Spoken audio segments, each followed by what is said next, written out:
जय गुरुदेव।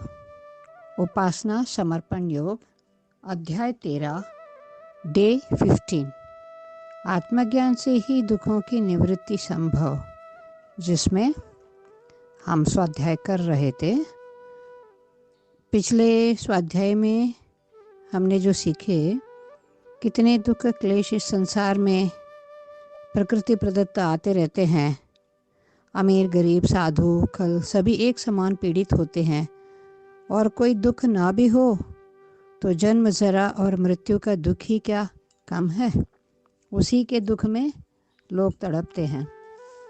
तो एक छोटा उदाहरण के साथ गुरुदेव कहते हैं कि महात्मा बुद्ध एक राजकुमार थे।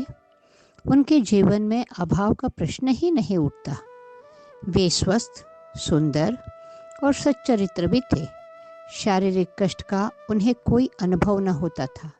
सावधानी पूर्वक उनकी किसी भी इच्छा की प्रतिपूर्ति की जाती थी। हर प्रकार से हर दशा में उन्हें पूर्ण प्रसन्न एवं संतुष्ट रखने का प्रयत्न किया जाता था। ऐसी स्थिति में मानसिक दुख का उनके जीवन से कोई संबंध न था। उनकी पत्नी यशोधरा सुंदर, स्वस्थ, पतिव्रता एवं प्रिया थी। उनका पुत्र राहुल मन भावन तथा प्यारा था। कहने के तात्पर्य यह है कि राजकुमार सिद्धार्थ को अपनी प्रिय एवं अनुकूल परिस्थितियों में किसी प्रकार का शारीरिक, मानसिक, बौद्धिक अथवा आकस्मिक कोई दुख न था। तब भी दुख की अनुभूति से पीड़ित होकर वे अपने प्रिय परिस्थितियों को छोड़कर संसार का दुख दूर करने का उपाय खोजने के लिए साधु हो गए थे।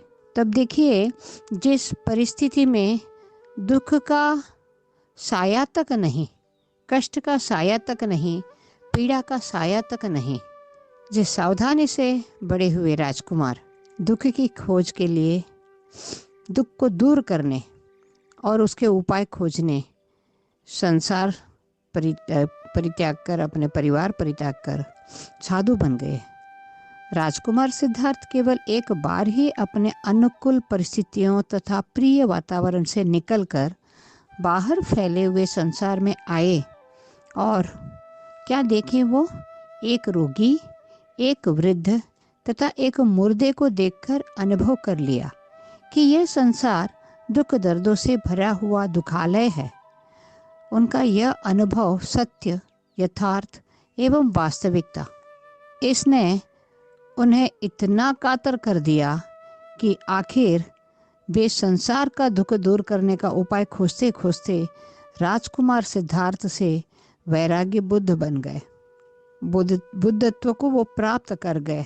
अपने दुखों की खोज, किस तरह से संसार में लोगों को किस तरह से हित करना है, लोगों की दुख किस तरह से दूर कर सकते हैं, परिस्थिति को जानने के लिए वो एक राजकुमार से गौतम बुद्ध बुद्धत्व को प्राप्त किए। एनलाइटन जिसको कहते हैं।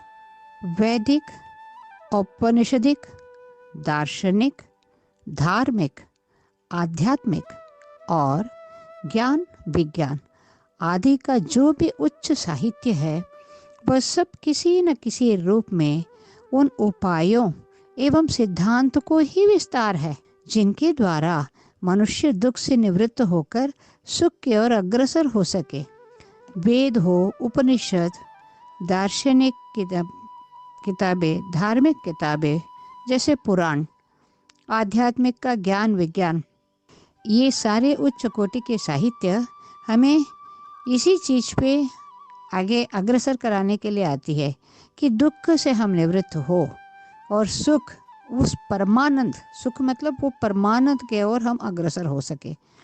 ऋषियों, मुनियों तथा दार्शनिकों से लेकर जो भी तपस्वी, महात्मा एवं मनीषी, चिंतक तथा विद्वान हुए हैं, उन्होंने सारा जीवन मनुष्य के दुख दूर करने और सुख पाने के उपाय खोजने में ही लगा दिया है।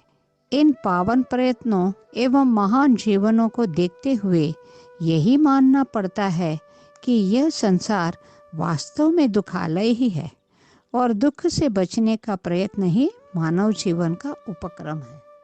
अब यहाँ पर इस स्थिति को तो समझा दिए गुरुदेव कि एक राजकुमार कभी प्रतिकूल परिस्थिति में कभी नहीं हुए, वो किस तरह से वैराग्य की तरफ मुड़ गए एक बार दुख देखने के बाद। वहाँ से लेके हमारे जो किताबें, जो स्क्रिप्चर्स है, पौराणिक हो, वैदिक हो, उपनिषद हो, सारे हमें उसी तरफ बताती है कि हम इस दुख से, संसार के दुख मोह माया से किस तरह निवृत्त होकर मोक्ष की तरफ चल सके। सभी कोई चाहते तो मोक्ष है, कहने के लिए सब बोलते हैं हाँ मोक्ष प्राप्त होना बहुत बढ़िया है, अच्छी बात है। क्या सभी को मिल जाती है? गीता में योगेश्वर श्री कृष्ण कहते हैं, यहीं पर उस भगवत प्राप्ति के लिए, मार्गदर्शन के लिए गुरु अनिवार्य है। गुरु का दीक्षा लेकर के गुरु के उस पथ पर चलकर मोक्ष के द्वार, उस परमानंद को प्राप्त करना।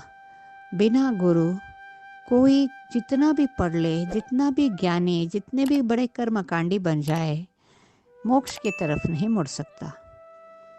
वो एकदम स्थिर होकर, कृष्ण का ये संवाद, कृष्ण अर्जुन संवाद में कहते हैं, बिना गुरु कोई भी ज्ञान काम के नहीं है।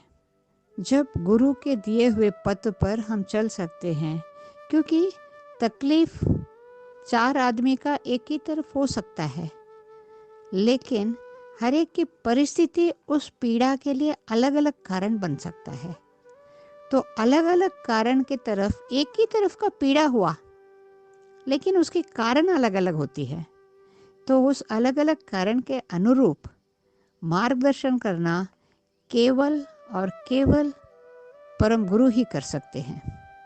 सदगुरु के जो चरण में जाते हैं, वही मोक्ष के द्वार के ओर अग्रसर सही दिशा में हो पाते हैं।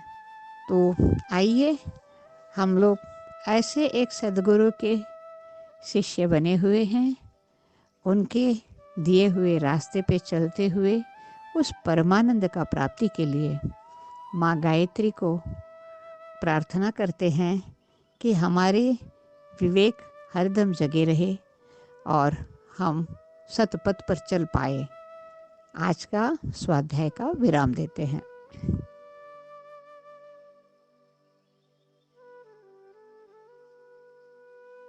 हमारे YouTube चैनल को सब्सक्राइब करें और बेल आइकन को दबाकर ऑल पर क्लिक करें ताकि नोटिफिकेशंस आपको मिलती रहें।